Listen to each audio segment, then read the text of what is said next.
rises to become the most powerful fighter. If you're enjoying my recaps, don't forget to subscribe. The story begins as Noel's hometown is threatened by the Abyss. As the Abyss deepens, more powerful creatures emerge. Noel's grandfather, Brandon, a legendary seeker known as Overdeath, prepares to fight the threat alone. Brandon orders Noel to stay hidden in the shelter, reassuring him that help will arrive soon. He promises to protect Noel with his life. As Brandon prepares for battle, he contemplates teaching Noel an important lesson. Men must never let themselves be looked down upon, regardless of the challenge they face. Moments stretch into what feels like eternity, and eventually, Noel, unable to bear the suspense, steps out to find Brandon gravely wounded. Brandon acknowledges that even a warrior like Overdeath has his limits. Despite his critical condition, Brandon looks Noel in the eye and asks if he still wishes to become a seeker. Holding back his tears, Noel responds with unwavering determination. He will follow the same path. Brandon, though proud, tells Noel that being a seeker isn't enough. He must strive to be the strongest. He makes Noel promise to surpass even him. With tears in his eyes, Noel swears to fulfill his grandfather's wishes. Brandon, with a smile of pride, tells Noel he loves him before passing away in his arms. Noel's cry of agony echoes through the darkness of that night. 2 years have passed since that tragic event. Noel is now a seeker, honoring his promise to his grandfather. His team is engaged in a fierce battle with monsters, and Noel skillfully directs his teammates, issuing precise orders that guide them to victory. Despite belonging to the support class of talkers, often considered the weakest, Noel takes pride in his role. After defeating the monsters, Noel's team starts dismantling the remains. Suddenly, the Vampire Queen emerges from hiding, releasing a cloud of poisonous gas that spreads quickly and throws the team into chaos. Lloyd and Walter, realizing the urgency, prioritize saving Noel, as they know they can't win without his buffs. Tanya follows, but in the confusion, she gets struck by the Queen. Without Noel's support, Lloyd and Walter struggle against the onslaught. With renewed resolve, he pulls out his weapon, ready to demonstrate the power of a talker. He uses his special skill called Tactician, which boosts the abilities of his allies by 25%. Noel issues commands to the team, raising their stamina and mana recovery rate with his battle voice. He has Tanya cast a protective barrier on Lloyd and Walter, allowing them to take down the monstrous Queen. However, things take a turn for the worse as more creatures emerge. Tanya begins to panic, but Noel uses his support skill to calm her down. Noel uses his magic gun, the only anti-beast weapon he can wield, to freeze the demons with an ice bullet. One escapes, and Noel has only 1 bullet left with 43 seconds remaining on his timer. Teammates unleash their final strike against the Queen. Tanya is amazed by their victory, but horrified to see Noel seemingly hit. However, Noel's timing was impeccable. He had evaded the attack by a hair and calculated correctly that the minions would lose their mobility once the Queen was defeated. The battle concludes as Noel predicted, and the mission is completed in exactly 74 seconds. He had wished to be a warrior like his grandfather, but Brandon reassured him that his talent would shine one day, and that he would help Noel become the strongest seeker. Back in the present, Noel reaffirms his vow to surpass his grandfather. Even as a talker, the class most people deem weak, Noel explains that Ar, the capital of the Vant Empire, thrives on magic and technology that comes from research on beasts, and it relies heavily on seekers to protect it from the Abyss. Seekers are admired as heroes for their service. Later, while the team is enjoying a meal, Noel reflects on his journey. The conversation shifts when Walter, drunk, asks Noel if he is unhappy with the reward. He playfully teases Noel for caring too much about money, saying a seeker should be big-hearted. Walter's words remind Noel of something his grandfather once told him. Seekers must prioritize money, as it allows them to buy the best equipment and supplies for survival. Being called greedy or selfish isn't something to be ashamed of. It's a sign of success. Overdeath had taught Noel never to let others look down on him, regardless of their opinions. Returning to the present, Noel insists he isn't upset about the reward, but Walter continues to criticize him. Their argument escalates, with Noel mocking Walter's reliance on age as a measure of authority. Noel points out that a seeker's strength should be determined by ability, not age. Furious, Walter accuses Noel of staying safe during battles while others put their lives on the line. However, Noel continues to taunt him, which only intensifies the conflict. Lloyd quickly steps in to break up the fight, reminding them that they are comrades. To calm the tension, Lloyd suggests they split the reward and call it a night. This diffuses the situation, and the team agrees, deciding to set their differences aside. After paying the clan fee, each member ends up with only $2,500 from the mission payout. Tanya expresses her disappointment, feeling the amount is too little given the effort they put in. Lloyd tries to reassure her, explaining that while the mission was tough, missions like this one are rare, and they will earn more money in future jobs. Lloyd updates the group on their total savings, just over $100,000. Without hesitation, Noel proposes using that money to start their own clan. Lloyd warns him that establishing a clan requires a registration fee of $200,000, which is far more than they currently have. Noel remains confident, revealing that he is willing to contribute an additional $80,000 from his personal savings to meet the goal. He tells them he has already found a lead on a cheap place. Noel counters that their youth, attractiveness, and skills are assets that the country values. He argues that their appearance and abilities could help them secure sponsorships and additional income through contracts with companies. Noel shocks everyone when he declares that if they don't agree to form the clan, He is prepared to quit the party and take his share of the savings. He reminds them that he has a dream to surpass his grandfather, the legendary Overdeath, and become the greatest seeker. Lloyd is taken aback by Noel's conviction, but he understands that this is something Noel is unwilling to compromise on. Tanya, still in disbelief, questions Lloyd's choice, but he reassures her that this was always the path they were destined to take. Lloyd suggests they discuss the details further after resting and recovering from the long day and all the alcohol they've had. The group agrees to meet again in 2 days to finalize their plans. As everyone leaves, Tanya stops Noel, but in the end, only says goodbye. The next day, Walter frantically informs Noel that Lloyd and Tanya have betrayed them, leaving Noel shaken and uncertain about what to do next. The letter reveals that Lloyd had invested all his money in meme coins, falling into deep debt. Desperate to pay it off, he used the party's funds before he and Tanya vanished without a trace. Noel, however, finds the situation amusing. Walter reminds him that they've just been betrayed, but Noel can't help but laugh at Lloyd's downfall. Walter, serious about the matter, shares that he had gotten a lead on a great job, but found Lloyd's place emptied and only the note left behind. The owner mentioned that left the night before. Noel concludes they must. He orders Walter to gear up, and they head to the Orc Club. At the club, Noel announces their betrayal to the crowd, offering a reward of $220,000 for anyone who captures Lloyd and Tanya. Walter is puzzled by Noel's public announcement, but Noel assures him it's all part of the plan. A group of adventurers accepts the challenge and rushes off to find the traitors. As the club clears out, a man approaches Noel, revealing that he saw Lloyd and Tanya on the road. Walter demands information, but the man refuses to talk without compensation. Noel offers half the reward, recognizing the man's desperation. With no other option, the man reveals the traitor's location. Noel instructs Walter to wait at the gate while he handles other business. A while later, as Noel prepares to leave, Walter wonders if he's truly ready to kill Lloyd and Tanya. Noel doesn't hesitate. He reveals that he always has contingency plans, even for betrayal. Walter is stunned, realizing Noel never fully trusted them. Noel explains that trust isn't blind faith. Being cautious about who you trust is crucial for survival. Meanwhile, Lloyd reassures Tanya that Noel won't chase after them because the money can't be recovered. But they are caught off guard when Noel appears, using his abilities to immobilize them. Noel calls the move Stun Howl, scolding Lloyd for being careless. Walter demands answers, but Noel remains calm, piecing together the truth. Lloyd's story about meme coins was a lie. He had been gambling and lost everything. Lloyd tries to apologize, but Walter is enraged. Lloyd defends himself, claiming leadership was harder than they in the first place. Noel punishes Lloyd mercilessly, while Tanya pleads for him to stop. Noel's harshness extends to Tanya, and when she confesses to gambling party funds, Noel uses his skill, Confess, to force the truth. When she threatens Noel with legal repercussions for using mind control, he points out that embezzlement allows for such actions under imperial law. Noel is terrifyingly methodical. He warns them both that they face 10 years of hard labor for their crimes. The bum from earlier grows impatient for his reward, but Noel tosses him aside, refusing to let filth touch him. He silences the man with a punch, a technique his grandfather taught him, designed to paralyze foes. Just then, Noel's contact arrives. Fashio, a slave trader from the Lano family. Fashio is notorious for his cruel and unpredictable nature, earning the nickname the Mad Clown. Walter realizes this is the business Noel was handling before their pursuit. Noel had anticipated that Lloyd and Tanya wouldn't have any money left, so he struck a deal with Fashio to sell them as slaves to recoup the lost funds. Fashio appraises the pair and offers $60,000, citing a new ordinance from a church that limits luxury spending. Noel refuses the low offer, haggling the price up to $150,000. Fashio threatens Noel, but Noel has already outsmarted him. He offers to spread the word that Fashio paid $300,000 for the pair, inflating their value so Fashio can resell them at a profit. Despite the risks, Fashio agrees to the deal as a coward. With the deal done, Noel pays the informant his $10,000, but the man insults him, calling him the devil. Unfazed, Noel sees it as a stepping stone to becoming the strongest in the world. Later, Noel meets with Walter one last time. Walter has decided to quit being a seeker, but Noel assures him that, despite his flaws, he's the best warrior Noel has ever known. They part ways, and as Noel reflects on his next steps, he spots a snake shed skin, a symbol of renewal. But shortly after, Noel begins his search for a new party, hoping this time he won't need to sell himself short. Wolf, the hero, points out that talkers like Noel can't fight alone and invites him to join his party, Lightning Bite. To everyone's surprise, Noel agrees to join, but on one condition: he must be the leader. Wolf, confident in his negotiating skills, agrees without hesitation, not realizing that Noel's condition is non-negotiable. While Wolf hesitates to give up control of his party, his teammates are more than happy to hand over leadership to someone smarter. Wolf begrudgingly agrees, though it stings to lose control of his own party. As they discuss Noel's terms, a mysterious girl sneaks up on them. Her name is Elma, and she's seen a notice Noel posted about recruiting new party members.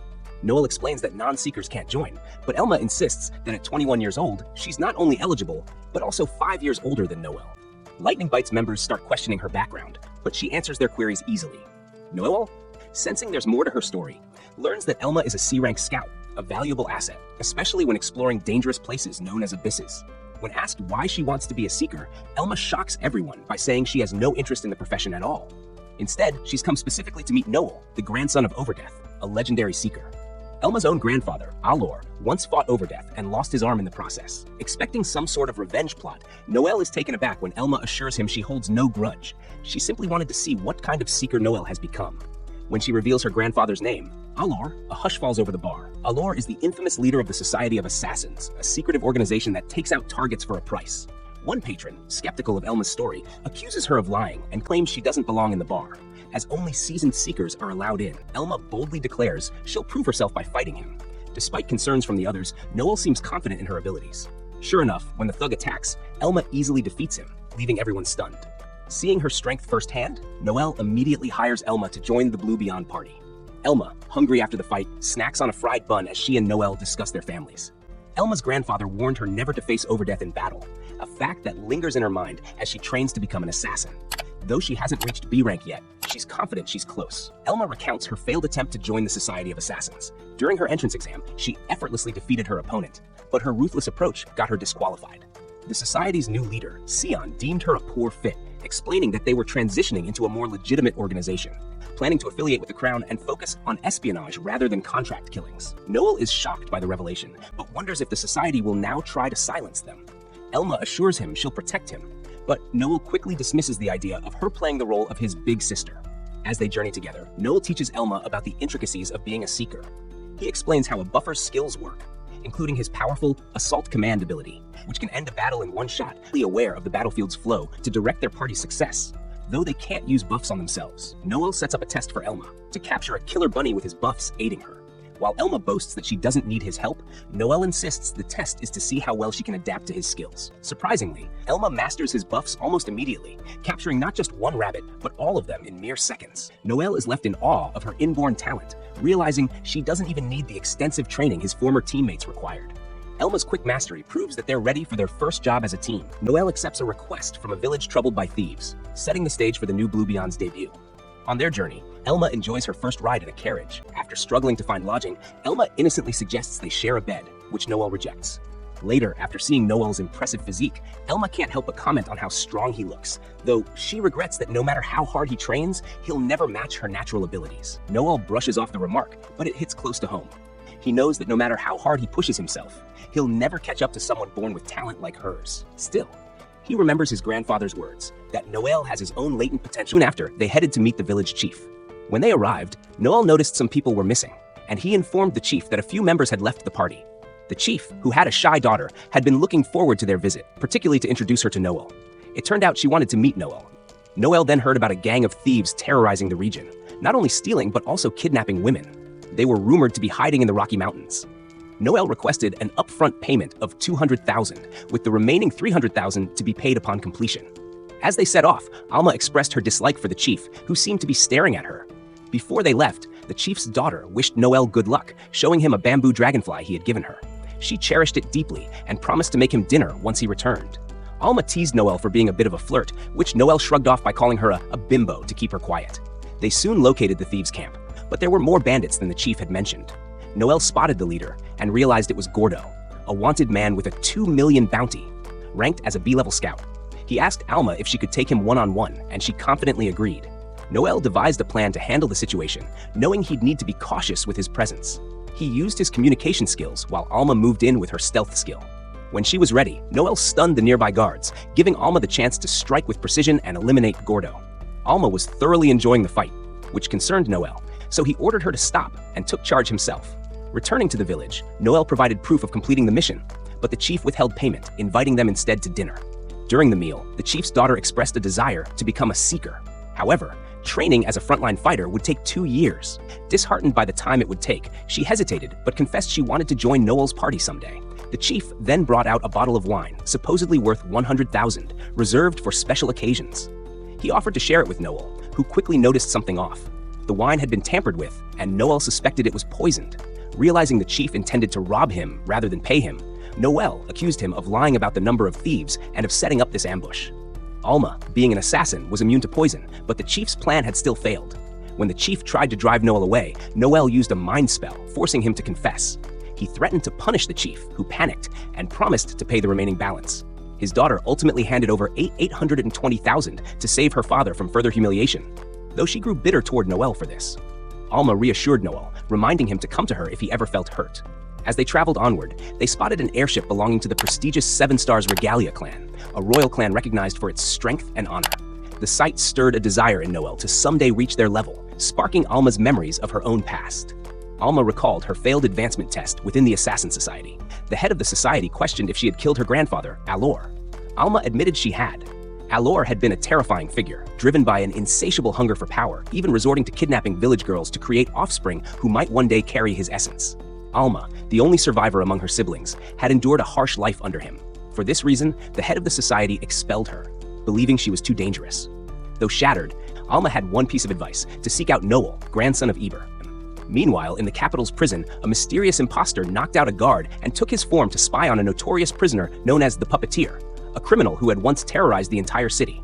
On the other side of town, Noel was busy with his rigorous daily training, jogging with heavy baggage. Despite his determination to become a skilled seeker like his grandfather, Alma often reminded him that no matter how hard he trained, he wouldn't match a naturally gifted warrior. One day, after completing his routine, Noel returned to find Alma inspecting his room. She teased him, pinning him to the bed playfully, but Noel pushed her away with a light hit as a way to reset boundaries. Later, as they strolled through the city, Alma saw a couple and decided she wanted to go on a proper date with Noel. He suggested they visit the Appraisers Association, where Alma could rank up and potentially take on new roles like scout or assassin. She agreed, but Noel asked her to hold off on deciding until they had new party members to balance their team. Their next stop was a dwarven blacksmith's shop, where the smith couldn't help but gawk at Alma's assets. Afterward, they visited a skill guide shop. Noel set Alma's budget at 1 million zinizens, insisting on no frivolous purchases. Alma agreed, but cheekily used most of the budget to buy a teddy bear along with a skill book, leaving Noel unimpressed. During their outing, Noel received a signal and had to leave abruptly, heading to the slums to meet his informant, Loki. Known as the Faceless, Loki was a master infiltrator, capable of assuming any form. Noel tasked Loki with gathering evidence to clear Hugo's name, a potential party member wrongfully accused of murder. Loki also shared an alarming update. A new drug was circulating in the slums, causing uncontrollable rage. It was being distributed by the Gambino family, a branch of the notorious Luciano crime syndicate. While Noel was occupied, Alma was left stewing over their interrupted date. As Noel walked back through the streets, lost in thought about the city's crime families, he encountered a beggar who turned out to be a skilled fighter. The beggar, Sakishima, mistook Noel for a woman and advised him to leave the dangerous slums. Noel corrected him and declined the returned coin the beggar had picked up, saying he didn't want it back after it had been touched. This interaction escalated into a sparring match where Noel gained the upper hand. Realizing Sakishima's potential as a fighter, Noel considered recruiting him. Before he could act, a man appeared, reprimanding Sakishima for picking fights. The man revealed himself as Sakishima's handler and explained their history. They had fled from the southern Soylands after the man, once a manager of an underground fighting arena, was caught taking bribes and was forced to escape. Noel was determined to bring Sakishima into his party, recognizing the fighter's talent. But Alma, jealous and protective of her bond with Noel, grew upset about the idea of sharing him with new party members. Despite her feelings, Noel was steadfast in his quest to build the strongest team possible. Noel prepared to face the challenges ahead. Alma and Lisha speculated about his motivations. Noel considers recruiting the foreigner, but Alma, who wants to be the only one by Noel's side, is less than thrilled by the idea of a new party member. She even contemplates killing anyone who tries to join their team. Noel, however, decides to spare Miguel, seeing potential in his slave and believing that the man could free himself if given the chance. Disappointed by this turn of events, Noel returns to find Lisha waiting for him. She demands Noel pay for lunch, reminding him that he abandoned Alma during their date to recruit a teammate. Alma, too, is upset, but Noel reluctantly agrees to Lisha's request. As the conversation shifts, Noel shares with Lisha the troubling news about a dangerous drug circulating in the capital. It causes uncontrollable rage and is tied to the Gambino family. Lisha had heard of it as well and was grateful for the warning. As Lisha leaves, she invites Alma to meet up again, as the two have become friends, a first for Alma. However, Noel, in his usual manner, brushes her off. Meanwhile, Miguel's troubles deepen as he's caught by Albert, the head of the Gambino family. Albert, a madman, wants to spice things up before handing Miguel over to the Allenbear family, who placed a bounty on him. Albert doesn't care about the bounty. He's more interested in torturing Miguel before the transfer. Miguel tries to flatter Albert in hopes of changing his mind, but Albert is intent on turning him into a stuffed toy, a cruel fate. Just then, Miguel's village head arrives, claiming he has the money to pay off the debt. But he blames Noel for taking it from him. He spins a tale of how Noel took his wife and daughter hostage and falsely claimed that the debt was paid. This lie riles up Albert, who agrees to delay the payment date and demands Miguel pay for his freedom. Albert also wants to make Miguel suffer, cutting off his right arm to balance the scales since he lost his own eye. The scene is brutal, and Miguel is pushed to his limit. Meanwhile, Koga, a skilled swordsman with a tragic past, has a history that is both painful and complicated. His father was once a merchant, and his mother, a beautiful woman, fell victim to a violent assault that led to her eventual suicide. Koga, trying to please his father, was sold into slavery and became a fighter in Miguel's arena. He now stands at a crossroads, torn between his past and the path ahead. His mission is to slay Noel, but he is conflicted because he owes Noel for the coin he gave him. Noel, meanwhile, receives some troubling information from Loki, who reveals that the Gambino family is after his life due to the fabricated story spread by the village head. Loki warns him that negotiating with Albert is pointless. He is a madman. Noel wonders why the previous head of the Gambino family would leave Albert as his successor. Loki explains that Albert is an illegitimate child and was chosen because he was the only one left. Noel senses danger and prepares to fight, knowing that Albert's men are closing in. Loki, realizing that his life is in danger, betrays Noel, accepting Albert's offer of escape to another country. However, Noel isn't fooled. He allows Loki to live, not because he's forgiven him, but because he plans to crush the Gambino family on his own terms. But as Noel gets ready for the inevitable confrontation, he comes face to face with Koga again, who has now joined the Gambino family. Despite his inner conflict, Koga can't go against Albert's orders. He announces himself as a proud seeker, a skilled fighter in his own right, and the two prepare to face off. The battle is fierce, with Koga using his speed and power to his advantage. Noel counters with a fire bullet, but Koga effortlessly cuts through the flames and continues the fight. Noel struggles against Koga's abilities, particularly his power to freeze and release energy in the air. The fight intensifies as Noel tries to use his stun ability, but he is outmatched, falling to the ground. And with that, episode 6 ends, leaving us on a cliffhanger. Stay tuned for more action and drama in the next episode. Don't forget to subscribe to the channel and hit the bell icon to stay updated. Until next time, take care.